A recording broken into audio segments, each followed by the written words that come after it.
A happy Wednesday. Welcome into Send It In, presented by BetMGM here on the BetQL network. I'm your host, PJ Glasser. A lot to get to today. What a great night it was for us last night. We had Kansas covering the spread against Michigan State. We had Kentucky outright against Duke. We're going to recap the Champions Classic from last night. Shreyas Laddha going to join us in moments to talk KU hoops, also talk about the football team. They got a big road game against undefeated BYU this week. We're going to dive more into college basketball, look at the SEC for the upcoming season. Top to bottom might be the best league in college basketball. They got 9 teams in the top 25 to start the year. We will look at that league. Also talk college football. It's a Wednesday. I'm going to give out the favorite that I like the best, the underdog, the over the under. So stay tuned for that one. We'll talk about the second half of the NFL slate for Week 11. Lucy Burdge going to join us later on in the show as well. Any questions, comments that you guys have for us, let us know. You can go to twitch.tv/BetQL or YouTube/Odyssey Sports. And if you miss any part of the show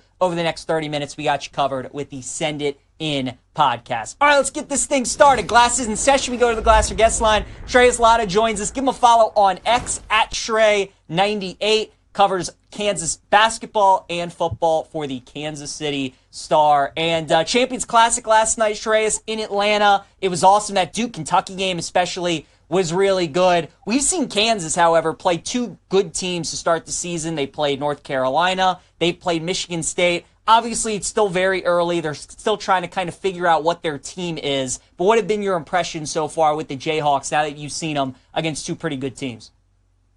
I've been pretty impressed overall. Obviously, they brought in a lot of guys in the transfer portal this year, and they had 2 incoming freshmen, Floyd Dunga and Verghese Passmore. But I think they've taken a step offensively that they didn't have last year. You know, they can shoot the 3 ball. I know it hasn't really shown up the last 2 games, but it's more so getting that spacing around Hunter Dickinson. I wrote about it last night, but you know, he's getting a lot of one-on-one matchups against defenders that can't guard him well, and they can't double him because there's capable three-point shooters around him this year that they didn't have last year. There was, Johnny Furphy, maybe Kevin McCullough, but Kevin McCullough was hurt. This year, there's guys like Rylan Griffin, who was a starter for that Alabama team that made a deep run.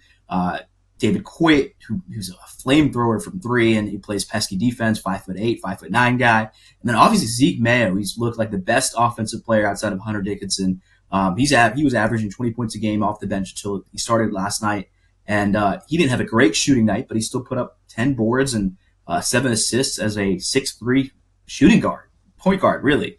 And it's interesting to kind of see how they've done a great job of making that talent. A bad offensive game for Kansas is 75 points. I think that ceiling is so much higher than what last year was. Yeah, I think that's what's scary is, Shreyas, they didn't really play all that well last night, but it never really felt like at any point they were going to lose that game. I totally agree with you on Zeke Mayo. We were talking about him on the show yesterday. I think he's really the X factor for Kansas this season. They are the number 1 team in the country right now. They are the co-favorites at BetMGM to win the national title. Obviously, Kansas is good every year, and we've seen them win the national title pretty recently. Looking at this team, do you think they have the makeup of a team that can make a deep run in March, or do you see some flaws that maybe good teams in March can exploit and, prevent Kansas on a deep run?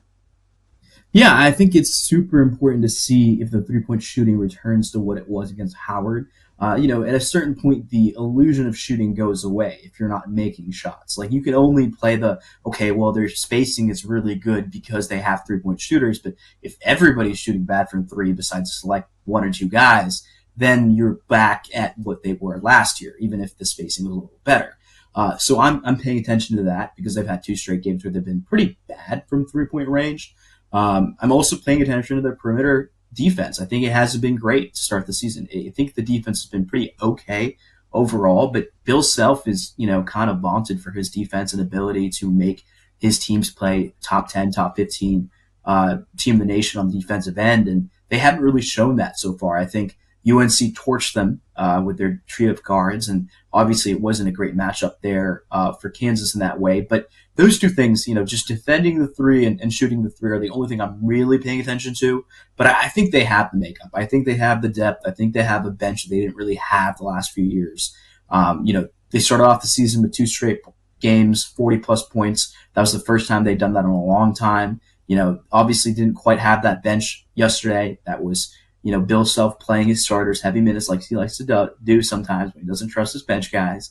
But I like this team a lot more than I like the last 2 years Kansas teams. I think the makeup of it around it, Hunter Dickinson, is really good. I think they have a lot of offensive options. And one of the best things about this Kansas team is the depth allows them to play a lot of different styles of basketball. You're not just forced to play, a certain type. And, you have a guy like A.J. Story put up 16 a game in the Big Ten for Wisconsin. He's coming off the bench for Kansas. We have Zeke Mayo, South Dakota State transfer that was a player of the year in his conference. He's a guy that can come off the bench or, play in the starting lineup. And then obviously Rylan Griffin, starter for Alabama that made a deep, deep tournament run not too long ago.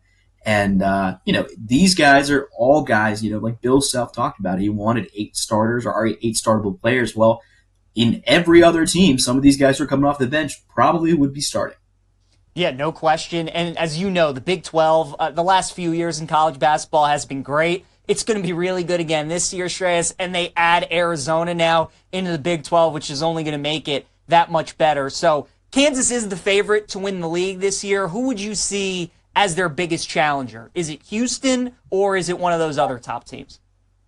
I definitely think it's Houston. I feel like no matter who's playing for Houston, they have a tremendous coach that gets him to play the style that he wants to play. Tough, tenacious defense, great guards always. And, they are really tough to play at Houston. The crowd isn't that big because the arena isn't that big, but those are tough games. Another kind of name I'm looking at is Iowa State. I think you can never count out the Cyclones. They're the toughest road arena, I think, in the Big 12. The crowd is rowdy. There's a reason why I think they have the best home court advantage outside of Allen Fieldhouse in the conference. And, I think it's going to be really interesting to see how they play. But those two teams I really like. Obviously, Arizona, there's a lot of hype around them. I think they're another good team. So those 2-3 could challenge Kansas. But I think it's going to come down to Kansas versus Houston in the end of it all. Yeah, and right now in BetMGM, those are your 2 favorites to win the league. Jayhawks plus 225, Houston at plus 250. Shreyas, let's shift over to college football because big weekend for the Jayhawks in football going up against undefeated BYU. Man, BYU escaped one against Utah this past weekend. They were fortunate to win that game, but they're still undefeated. Still got the inside track to play in the Big 12 title game and go to the college football playoff. I think a lot of people are going to be surprised to see that a top 10 BYU team is at home this week against an unranked Kansas team, and BYU's only laying 3 at home. So, I mean, what's been the story with this Kansas team this year, and do you think that there's a chance that they can win this game outright? Yeah, I mean, the story of this Kansas team is they're very talented, but they haven't been able to finish games. I think between the first half and the second half, in the last 2 minutes, they've been outscored 75-3. They've lost 6 or 7 games by 1 score. That should tell you how disappointing of a season it's been for Kansas football, for the expectations coming in. I think I came on this show. I said, hey, I think they're going to win 11. I look like I have egg on my face, but I had them winning 9 last year. They won 9, right? I thought this team was even better. And I think the talent is there. They just haven't really figured it out until recently. I think the offense has finally put together some great weeks. They look like a really good offense. Jalen Daniels looks like the quarterback of the old. He's had the last 4 games, he has 8 touchdowns, 1,000+ yards passing, and only 1 interception. In the first 5 games, I think it was 6 touchdowns, 8 interceptions, and less than 1,000 yards in the first 5 games. So it's clear that the offense has taken a step forward. The defense continues to be a kind of a question mark. It seems like they play a lot of bend, don't break defense. I think it's going to be really interesting to see against BYU because BYU survived the scare, like you said, and they're going to come out and they know every single game is a chance for them, an addition for the college football playoffs. For Kansas, we're at the point of they have to go 3-0 in a tough schedule to make a bowl game. And that's a big deal for Kansas because of the fact that they've never made 3 straight bowl games in their entire history. So there's a lot on the line for both teams. Certainly. It's going to be a good one on Saturday. Before I let you go, I know you are a Georgia alum. They also have a big one on Saturday. 10-point favorites against Tennessee. Are you nervous about the game on Saturday, or do you think that your dogs roll? I'm always nervous about the game on Saturday because every time I feel like they're heavy favorites, it tends to be a lot closer than it needs to be. I am not a Carson Beck believer. I'm sorry. I've been out on him since last year, ever since the game against Alabama. I think I need him to stop throwing the amount of pick picks he's been throwing the last few games. And I never thought he was the number one overall quarterback in that class. I think as a guy that was a Stetson guy, it's just night and day college quarterback wise. Obviously, the talent around Stetson was really good, but you look at this Georgia team and it just doesn't look fundamentally as sound as some previous Georgia teams on both ends. The defensive backs are letting up, quarterbacks gash them through the air. Carson Beck is making a lot of mistakes because I feel like he's forced to throw a lot of hero ball because the receivers just aren't as good. And the running game is just a little hit or miss. But this year in college football, I think it's the most wide open it's been in a very long time. So whatever happens, I wouldn't be surprised. I think Georgia can win this game. They could even blow out Tennessee. But if they lose, I wouldn't be surprised either because that's just been the season they've had. They beat a good Texas team, then they lose to Mississippi State, then they lose to an Alabama team that lost to Vanderbilt. Like, college football is the most unpredictable game, I think, in any major, league. And it's being showcased so far this year. It seems like there's upset after upset every week. And, my dogs don't look as dominant as they once did. And that is cause for concern. Yeah, it's going to be a good one on Saturday. A must-win for Georgia against Tennessee. Shreyas Laddha joining us here on Send It In. Give him a follow on X at Shrey98. Covers Kansas hoops and football for the Kansas City Star. Shreyas, really appreciate the time. Enjoy all the Kansas sports going on. We'll talk again soon.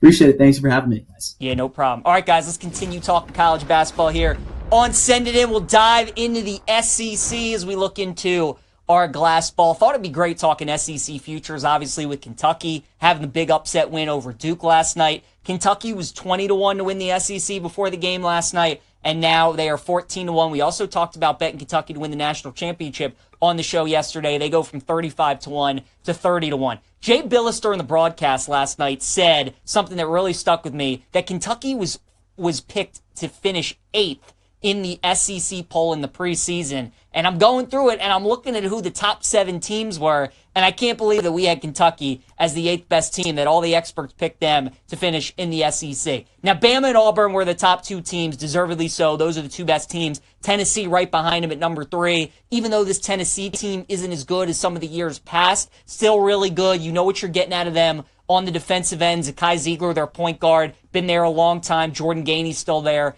as well. I think Tennessee's good. I don't think they're worth a bet, though, to win the SEC regular season. Arkansas was the team that was picked number 4 in the preseason in the SEC. Obviously, bringing over John Calipari in the offseason, and he brought some of his Kentucky guy who was with him. He also went into the transfer portal, got guys like John L. Davis from Florida Atlantic, who was part of that Final Four team. Kentucky's got a really good roster. I don't think Calipari really cares much, though, about the regular season. He wants his team trending the best in late February heading into March. So, obviously, he wants to win, and he would like to win the SEC regular season. I don't know if it's necessarily a priority, though, for Arkansas. He just wants his team playing well heading into the tournament, because we know that's really been what's been killing Cal, is his Kentucky teams have lost to Oakland. We had that on the show. He's also lost as big favorites before to some of these other teams. So Arkansas, I would not look at. Texas A&M has felt like they've had the same roster for really the last 3 seasons. And it's kind of the same old story. Good defense, well coached. They just can't make the 3 ball consistently. This was a team that went 15-3 in the SEC a couple of years ago, but their schedule was extremely favorable. Now with a couple more teams coming into the SEC, the schedule being a little more difficult, I wouldn't look at A&M. Florida was picked to 6th in the preseason in the SEC, and the Gators are the one team I would take a long shot to win this conference in the regular season at 20-1. I love their backcourt. Walter Clayton Jr. is one of my favorite players in college basketball. He started his career with Rick Pitino at Iona, where he was the MAC Player of the Year. He was with the Gators last season. The Gators can really score, and if they get any kind of defense this season consistently, they can beat anybody on any given night. So Florida at 20-1, I think is the best value in this conference. Texas comes in at number 7. I've really never been a Rodney Terry guy. He took over for Chris Beard after all the stuff happened there with Chris Beard in Texas. I think Texas is going to be a good team this year. I think they'll make the tournament. I don't think there's a chance, though, that they win the SEC regular season. And then Kentucky was the number 8 team. And as I said, they were 20-1. Now they're 14-1. I think there's definitely a chance that Kentucky can win the regular season. I more so like them long term. I would look at them in the SEC conference tournament, and I'd look at them to make the Final Four, win the national championship. As I told you guys yesterday, this team has a ton of seniors. And what I like about their team is they really don't have like a bona fide superstar. They don't have a guy that has to touch the ball every possession in the last 5 minutes. They kind of do it collectively. They play really hard. They're pretty solid on defense. They have great athleticism. They can shoot the 3 ball really well. And when Mark Pope is your head coach, you're gonna run really good offense. So Kentucky 14-1, I think is good value. Florida at 20-1. But Bama and Auburn, at the end of the day, it's going to be tough to see me pick any one of these teams outside of those two. For the last 6 years, either Bama or Auburn has won the SEC regular title. These two teams have won it the last 3 years, and they're both loaded again this year. I think Bama's got the best roster in the country. Nate Oates right now is playing 10 guys because of how loaded they are. And Cliff Amore coming over from Rutgers in the offseason really fix their problems defensively, and you've already seen that the last couple days. Now, Bama's got a ridiculous non-conference stretch coming up. They play Purdue, they play Houston, North Carolina, Rutgers, Creighton, Illinois. They play good team after good team after good team. So we'll find a lot about Bama. Obviously, we saw Auburn beat Houston over the weekend, so we know Auburn's really good. At the end of the day, I think it comes down to those two teams, Kentucky 14-1, Florida 20-1. I think there's some good value there as well. All right, let's talk some college football now here on Send It In.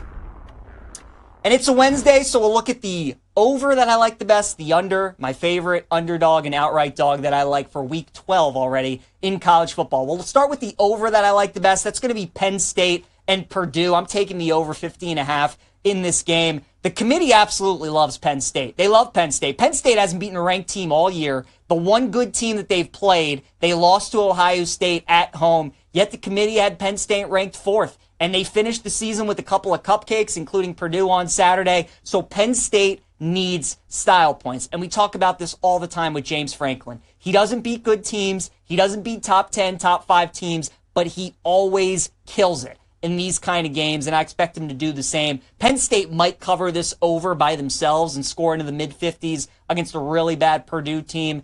So I will take the over 50.5 in Penn State and Purdue. Nittany Lions need all the style points that they can get. The under that I like the best this week, we're going with the Tennessee team total under at 19.5 against Georgia. Now, Nico Iamaleava is going to be a game-time decision for Tennessee this weekend against Georgia. We'll see whether or not he plays. Quite frankly, I really don't think it matters. Like, obviously, Nico would be the better option at quarterback, but he has not been good this season for Tennessee. Talked about it yesterday on the show. In 3 of their SEC games this season, 3 of their 6 SEC games, Tennessee's been shut out in the first half. And they're going on the road at Georgia, coming off of a bad loss to Ole Miss. You know Kirby's going to have his guys ready. Georgia's favored by 10 in this game. I think Georgia's going to roll Tennessee on Saturday. I don't think Tennessee's going to score very many points. I like their team total under 19.5. Favorite that I like the best on Saturday is going to be Colorado minus 11.5 against Utah. Man, we got to give a lot of credit to Deion Sanders. If it wasn't for Kirk Cinetti and maybe Kalani Sitake at BYU, you could argue that the favorite to win Coach of the Year might be Deion with the job that he's done in Boulder this season. I just think whoever Utah got this week, it was always going to be a fade to Utah because of how that BYU game ended for them. They were coming off of a bye. Utah was picked preseason to win the Big 12, and they might not even make a bowl game. Their Super Bowl was that game against BYU. It was an in-state game. It was at home. It was at night. It was a chance to give them their first loss of the season. And the way that game ended, I just don't know psychologically where they're going to be at this week going up against a Colorado team that's got all the confidence in the world, that's playing really good football. I'll lay the 11.5 with the Buffs. Underdog that I like this week, give me Arkansas plus 13.5 against Texas. In the college football playoff, we're all trying to figure out, like, if this team loses, can they still get in? If this team wins out, are they still going to be able to get in? The team that we're not talking about is Texas. Texas, their best win this season is at Vanderbilt. That's it. The Michigan win at the beginning of the year is not aging well at all. They got demolished by Georgia, who's looked very up and down this season, and they got a game at the end of the year against Texas A&M. And if they don't win that game, I'd be very nervous if I was a Texas fan heading in to the college football playoff selection show to determine the top 12 teams. Arkansas has been an okay team this season. They do have the upset win over Tennessee. They've lost to LSU. They've lost to Ole Miss. They've lost to Texas A&M. So they had a really tough schedule, and they've lost to a majority of these good teams. But I just don't know if Texas should be laying 2 touchdowns on the road against Arkansas, who's coming off of a bye week. Hogs are going to be extremely motivated to try and make a bowl game. So Texas just has not shown me that against decent quarterbacks and decent offenses that they performed all that well. The best 2 quarterbacks that they've played this year are Carson Beck, who's been terrible this season, and Diego Pavia of Vanderbilt. And Georgia blew them out, and Vandy only lost to Texas by 3. I'll take Arkansas's home dogs plus 13.5. And then finally, we talked about him yesterday. Give me the Florida Gators outright plus 155 against LSU. I just don't think this LSU team is all that good. And if DJ Lagway plays for Florida on Saturday, like I think he will, he was back practicing the first couple days. LSU's had a big-time problem stopping running quarterbacks the last couple of weeks. They couldn't stop Marcel Reed for A&M. They couldn't stop Jalen Milroe for Bama. And even though Lagway's dealing with a little bit of an injury, he's still a very good athlete. And Billy Napier teams want to run the football, and they want to play good defense. So I think Florida's got a chance to win that game outright in the Swamp on Saturday. I'll take the Gators at plus 155. All right, let's look at the NFL slate, second half of the NFL slate for Week 11. We got some big-time matchups coming up on Sunday, starting with the Ravens and the Steelers. Ravens favored by 3 on the road at Pittsburgh. How about this stat for you guys? Since 2015, the underdog in Ravens-Steelers is 15-2-1 against the spread. This game is so easy. When you get a number like this, when you get a key number of 3, you just blind bet the dog always. I'll take the Steelers plus the 3. I also like the under in this game at 48.5. The look-ahead line for this total was 45.5. Now it's all the way up to 48.5. The Ravens are 9-1 to the over this season, which makes a lot of sense. They got the best offense arguably in the NFL, and they got a terrible defense, especially a terrible secondary. So it makes sense why they're a great over team this season. I just think in a divisional game like this, Lamar has not performed all that well against the Steelers in his career. And considering this line opened at 45.5 and now it's up to 48.5, this feels like a good sell high spot on the total. I'll take the under 48.5 in the game as well. Another interesting game flying under the radar this week is the Falcons at the Broncos. Denver's had an interesting last couple of weeks. They got blown out by the Ravens, and then they had that heartbreaker against Kansas City. Where are they at now? They're back at home as favorites against Atlanta. Meanwhile, the Falcons are coming off of a real tough loss against the Saints as well. So I got a couple of teams coming off some bad losses. I really don't want to lay 2.5 points with Bo Nix, but at the same time, I kind of like the matchup for this Broncos defense going up against Kirk Cousins. So it's a stay away for me. I think if we get Atlanta plus the 3, I would bet the Falcons. I like the Seahawks plus 6.5 against San Francisco on Sunday. Seattle's coming off of a bye. They're going to be fresh. They're going to be well rested. And this is also one of those kind of rivalry games where it feels like the road team tends to always play better. San Francisco always plays Seattle tough in Seattle, and vice versa. Feels like Seattle usually plays San Francisco pretty tough. We know it's tough to beat a team 2 times in these divisional matchups in the NFL. And this line opened at 7, and it dropped to 6.5. So odds makers are content with letting people buy the favorite under the touchdown. I think the Niners got some big issues. They really dominated that game against Tampa Bay on Sunday, and were really fortunate to only win that game. They won it by 3 with a game-winning field goal. I think Seattle keeps this close. I'll take the Seahawks plus the points. Bills 2.5-point favorites against the Chiefs. I mean, the line is telling you to bet Buffalo, right? Like, it's just so easy to grab Mahomes and the Chiefs as an underdog. With that being said, I'm walking right into that trap. Until somebody can show me that they can beat the Chiefs this season with all the different ways that they've won games, I'll gladly take the 2.5 with Kansas City. Love the Bengals. They're my favorite bet of the week against the Chargers. Both of these teams are the same this season. They beat up on the bad teams in the NFL, and neither of these teams can beat any of the good teams. The difference is Cincinnati has lost by a combined 4 points to Baltimore in 2 games. They lost by 1 point to Kansas City. The Bengals should have won a bunch of these close games where the Chargers haven't really been all that close to winning against the Steelers, the Chiefs, and Arizona. They did lose that game by 2, but they just did not play well at all. So I'll take the Bengals in an absolute desperation spot to win that game against LA. And then give me Dallas plus 7.5 against the Texans. Nobody's going to want to bet Dallas on Monday night, but keep in mind the trend of how bad teams are the week after they face Detroit. And you watch that Sunday night game and you can see why, because of how physical and punishing and demanding those games are when you go up against that Detroit Lions team. CJ Stroud in his career has not been very good on the road. I know Dallas has been blown out in like every home game this season. I just think this is too many points. I'll take Dallas plus the 7.5. All right, let's go to Model Making Money. Check in